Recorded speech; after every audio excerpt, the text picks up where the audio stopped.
News, জনগণের power house. BJP Trinamool সংঘর্ষ উত্তপ্ত বহরমপুরের গোয়ালজান বোমাবাজির অভিযোগের আঙুল বিজেপির দিকে। ভোট পরবর্তী চাপা উত্তেজনা ছিলই। গতকাল রাত্রিবেলায় ফেসবুক পোস্টকে ঘিরে কেন্দ্র করে তৃণমূল বিজেপির মধ্যে সংঘর্ষ বাধে। স্থানীয় সূত্রে খবর, বেশ কিছুদিন আগে এই এলাকার এক ধর্ষণের ঘটনা ঘটেছিল। তাকে ঘিরে সোশ্যাল পোস্টের প্রকৃত আসামিকে ধরিয়ে দেওয়া হয় পুলিশের হাতে। এরপর আক্রোশ বাড়তে থাকে এলাকায়। গতকাল গোয়ালজান এলাকার জলকালী ক্লাবে এসে ঝামেলা সৃষ্টি হয়। ইট বৃষ্টির পাশাপাশি বোমাবাজির অভিযোগ, পাশাপাশি একাধিক বাড়ি ভেঙে ভাঙচুর করা হয়েছে বাইক, পুলিশের গাড়ি লক্ষ্য করে ইট বৃষ্টির মতো ঘটনাও ঘটেছে। রাস্তায় রয়েছে বোমার দাগ। ভোটের আগে থেকে হুমকি দেওয়া হতো বলে অভিযোগ। এলাকায় বসেছে পুলিশ পিকেট। এই ঘটনায় বেশ কয়েকজনকে আটক করেছে বহরমপুর থানার পুলিশ। অন্যদিকে বিজেপি সমর্থকদের বক্তব্য, ওই এলাকায় গত পৌরসভা নির্বাচনে বিজেপির বিপুল পরিমাণে লিড পেয়েছে, এর জন্য তৃণমূলের এই ক্ষোভ। এবং আজ গঙ্গা পূজা উপলক্ষে রিফিউজি ফেরিঘাটের পাশে প্রতি বছর একটি বড় পুজোর আয়োজন করে। এই পুজো অনুষ্ঠান বানচাল করতে তৃণমূলের লোকেরা বিভিন্ন রকমের প্ররোচনা ও অত্যাচার সৃষ্টি করে, যার ফলেতেই গতকাল রাত্রে এই ঝামেলার সূত্রপাত হয়।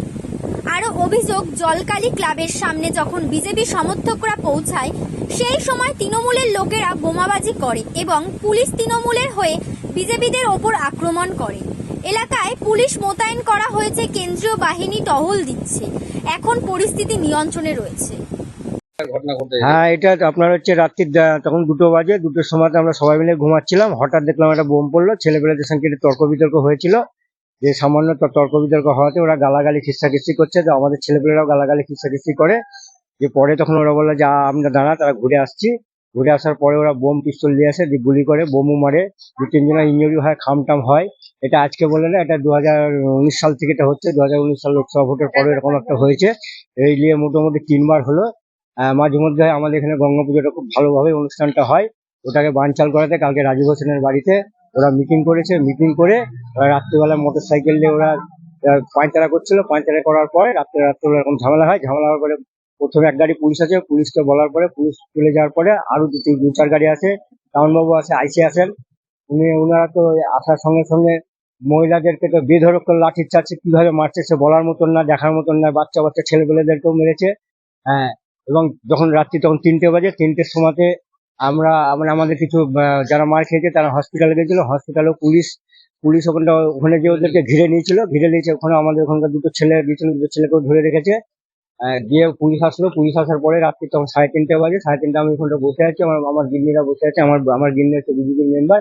আমার মা ছিল, আমার শাশুড়ি ছিল, আমার ভাইয়ের বউ ছিল, আমার ভাই ছিল। আমাকে যখন পুলিশ বললো যে এখানে কি করছেন, আমি সোজা দিকে বেরিয়ে চলে গেলাম। যাওয়ার পরে আমার বাড়িতে ঢুকলো এসে যাচ্ছে তাই খিস্তাখিস্তি। ওটা আমার মেয়েকে যাচ্ছে তাই বাসে গালাগালি খিস্তাখিস্তি করে পুলিশ যে এরকম ভাবে গালাগালি খিস্তাখিস্তি করে, তাদের কি মা বোন নাই? হ্যাঁ, মমতা ব্যানার্জি এগুলো দেখতে পায় না? হ্যাঁ, আমরা হিন্দু বলে আমাদের উপর অত্যাচার করবে বারবার। আর রাজীব হোসেন বারবার মদ মাতাল নিয়ে মিটিং করবে। মিটিং করার পরে এসে আমাদের সঙ্গে এসে এরা যা বলবে, যা রাত্রিবেলায় যা যে হিন্দু পাড়াতে যে অত্যাচার করবে যারা করছে তারাও তো হিন্দু। তারা কি মায়ের পেট থেকে, হিন্দুর মায়ের পেট থেকে জন্মায়নি? অন্য পেট থেকে জন্মিয়েছে। যদি ক্ষমতায় থাকে ওরা আসুক না, সামনাসামনি চলে আসুক, ওদেরকে বুঝিয়ে দিচ্ছি আমরা। হ্যাঁ, পুলিশ দরকার না আমাদের। পুলিশ এসে কি কাজ করলো? উল্টে তো আমাদেরকে, মহিলাদেরকে মারলো। কেন মারবে আমাদেরকে? পুলিশ যে মহিলাদেরকে, বাচ্চা ছেলেপেলেদেরকে মেরেছে, মারবে কেন? হ্যাঁ, পুলিশ তো তৃণমূলের দলদাস হয়ে গেছে, মমতা ব্যানার্জি দলদাস হয়ে গেছে। কেন এগুলা করবে কেন? আমার ভাই বাথরুম থেকে বেড়াচ্ছে, গামছা পরে আছে, তাকে শুদ্ধ তুলে চলে গেল। কেন এরকম? কেন এরকম অত্যাচার কেন? আমার শাশুড়িকে মেরেছে, বিলাস তুলে টানতে ছিঁড়ে দিচ্ছে। আমার বউ নাইটি পরেছে, আর বউকে শুধু নিয়ে চলে গেছে। এগুলা কি আমরা আজকে গোটা গোয়ালজালা অঞ্চলে ওরা তৃণমূল লিড পাইনি বলে আজকে এরকম ভাবে আমাদের অত্যাচার করছে? হ্যাঁ, প্রত্যেকটা ওয়ার্ডে আমরা বিজেপি লিড পেয়েছি বলে ওদের হিংসা হচ্ছে, জ্বালা হচ্ছে নাকি? হ্যাঁ, তো সৎ সাহস থাকলে ভালোভাবে রাজনীতি করুক, মানুষের সঙ্গে চলুক, ভালোভাবে মিশে রাজনীতি করুক, তবে তো মানুষ ভোট দিবে। আমরা আমাদের ছেলেমেয়েরা সবার জন্য কাজ করে, কার রক্ত লাগবে, কার রাতে হসপিটালে ভর্তি করতে হবে, কার কি লাগে, কার বিয়ে হয় না, কার এইসব ছেলেমেয়ে আমাদের করে। হ্যাঁ, তাছাড়া এত উপকার করে আমার ছেলে রাত দিন সবার উপকার করে। ও কাউকে দল মত নির্বিশেষে সবার কাজ করে। যার যখন লাগে, রক্ত লাগে, সঙ্গে সঙ্গে যায়। এবং কারো বিয়ে থা হলো, গরিব মানুষের বিয়ে থা হচ্ছে, শ্মশানে নিয়ে যেতে হবে, কাউকে আমরা চাঁদাপত্র তুলে আমরা সারা জীবন আমরা এইসব মানুষের পরিষেবা দিই, সারা জীবন মানুষের উপকার করি। কেন এগুলো কি ওদের সহ্য হয় না? তৃণমূল নেতাদের সহ্য হয় না?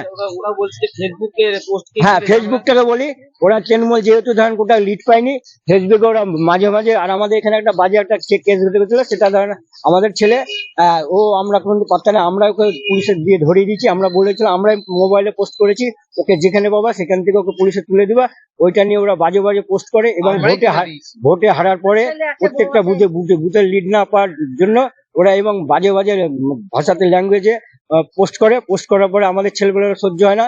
তারপরে ওরাও কমন করালি এই চলতে চলতে কালকে রাত্রেবেলা এটাকে বড় আকারে এটাকে মূলত কি চাইছেন এখন আপনি? আমরা শান্তি চাই, আমরা প্রশাসন নিরপেক্ষভাবে কাজ করুক, আমরা এটুকুই চাই। আমরা আমাদের ছেলেমেয়েরা কোথাও যায় না, কোথাও ঝামেলা করতে যায় না। বোমাবাজি অভিযোগ আপনাদের দিকে তুলছে, কারা করেছে বোমাবাজি?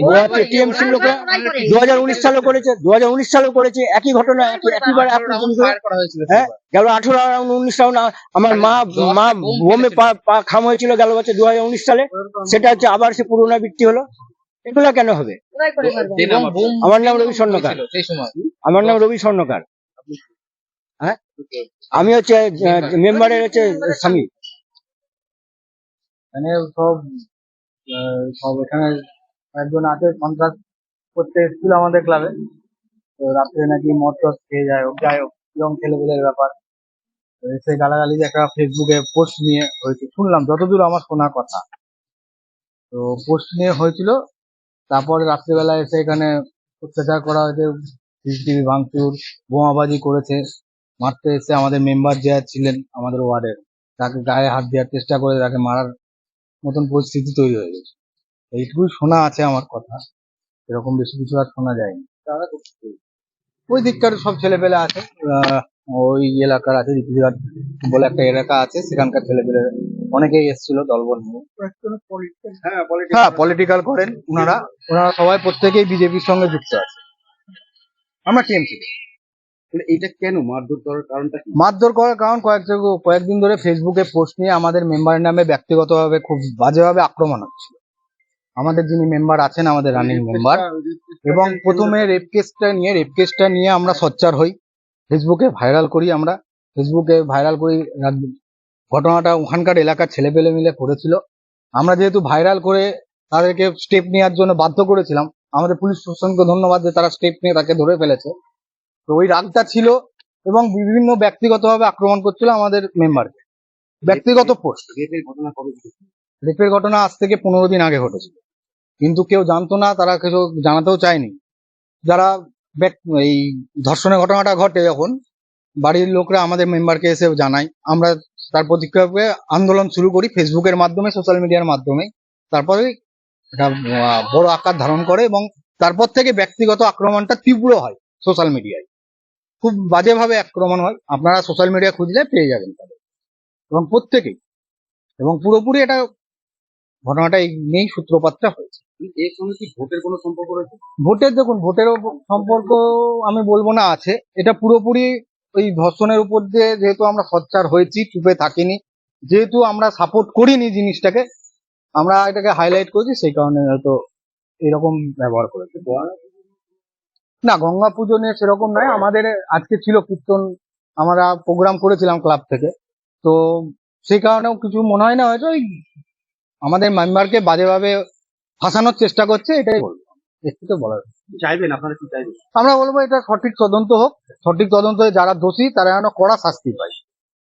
আমাদের গ্রামবাসী প্রত্যেকটা ভীত স্পন্দ, মানে কারোর জীবনের হানি হয়ে যেতে পারতো, কারোর বাবা মার ছেলে গেলে তাকে ফেরত পাওয়া যায় না, জীবনে হানিটা হয়ে যেত। খুব বাজে ব্যবহার হয়েছে কাল রাত্রিবেলায়, কেউ আমাদের পাড়ার লোক কেউ ঘুমাতে পারেনি। আমি চাই এর সঠিক তদন্ত হোক, যারা দোষী তারা যেন কড়া শাস্তি পায়। পুলিশ তো এখানে রয়েছে, অবশ্যই সেটা আমার এই মুহূর্তে জানি, তবে শুনলাম ধরেছে, নাম জানি না আমি।